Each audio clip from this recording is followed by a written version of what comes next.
Last summer, I was experimented on by my government. Sounds crazy, but it was. It's what happened.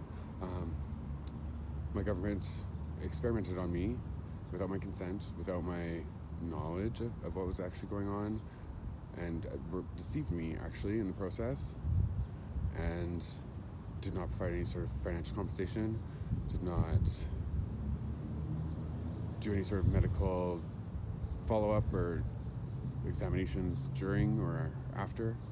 And actually afterwards they tried to make me believe it was all a hallucination and that I was schizophrenic, when it wasn't a hallucination.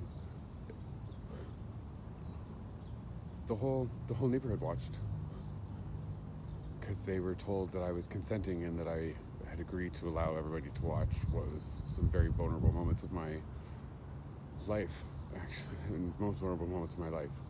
And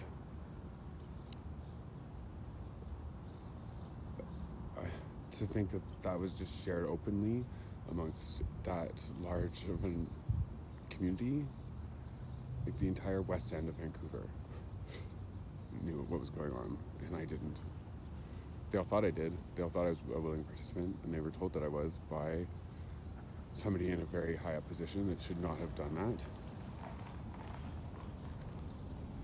I shouldn't say the position that they fill or the company that they work for, but that should be enough to tell people who I'm talking about.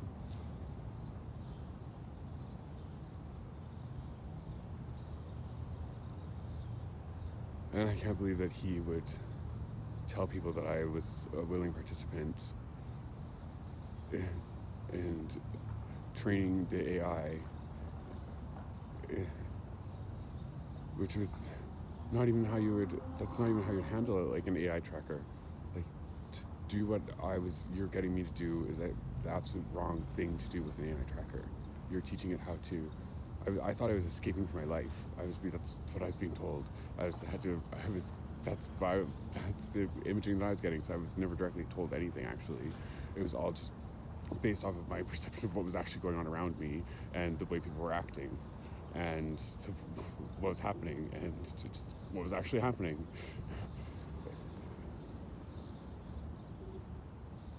And the cars were actually talking to me. Like, everybody could hear it. Nobody said anything to me, because they all thought that I knew that it was happening, and I didn't know that they knew that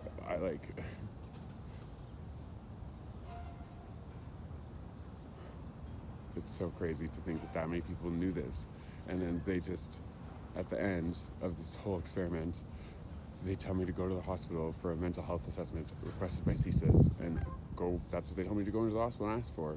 And I go in and they take me into the back room and then immediately try and diagnose me as having schizophrenia.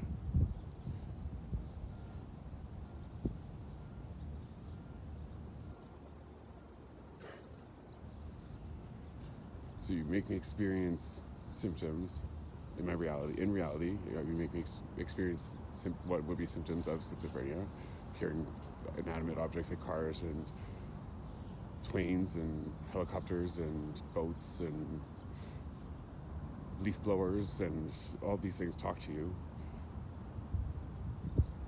And they actually are. Right around you can hear it. That's why they're all acting so weird around me. And then you tell me it's all a hallucination when it's not.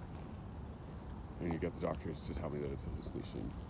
And they just willingly go along with this, because they know too what's going on. And then they gaslight me. One doctor makes a claim that I told him I was Jesus, when I did not say that at all. Another doctor, when I asked her what signs and symptoms I was displaying to warrant such diagnosis and medication, literally turned around and said, "We're going to just bring you in here every 2 weeks and force this medication on you. We're not even going to admit you anymore." That's how she responded to that question. Like, Dr. Gillis, that's you. That's how you responded to that question. That is totally gaslighting somebody.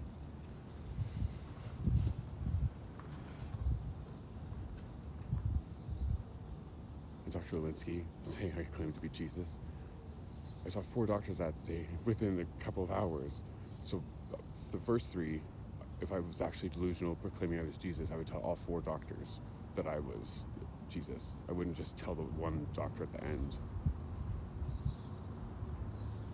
Like, if I was actually delusional thinking I was Jesus, I would be proclaiming it to everybody. I'd be telling the whole waiting room.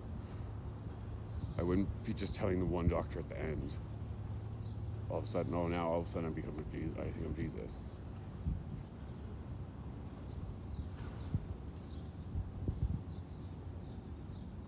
And the fact that all these people think that I was paid for this.